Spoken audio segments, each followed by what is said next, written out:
Friends, നമ്മളിപ്പോൾ ഇന്ന് വന്നിട്ടുള്ളത് നമ്മളെ സ്നോ ഹൗസിലേക്കാണ്. ഓക്കെ, മൈസൂർ തന്നെയുള്ള സ്നോ ഹൗസ്.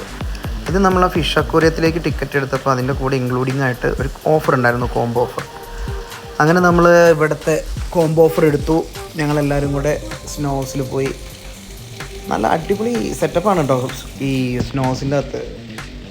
ഇതിൻ്റെ അകത്ത് ഈ മഞ്ഞ് ഇങ്ങനെ ഇത്രയധികം മഞ്ഞ് നിൽക്കുന്നത് ഈ റൂമിൻ്റെ അകത്ത് എങ്ങനെയാണ് ഈ മഞ്ഞ് ഉണ്ടാക്കുന്നതെന്ന് ആർക്കെങ്കിലും അറിയുന്നുണ്ടെങ്കിൽ ഒന്ന് കമൻറ്റിൽ ഇട്ടേക്കണേ.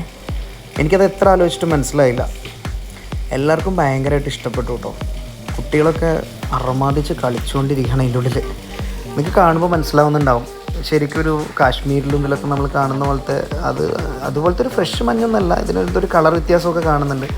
എന്ന് വെച്ചിട്ട് ഞാൻ അങ്ങനത്തെ മഞ്ഞ് കണ്ടിട്ടില്ല കേട്ടോ. ഞാൻ കാശ്മീരിലൊന്നും പോയിട്ടില്ല.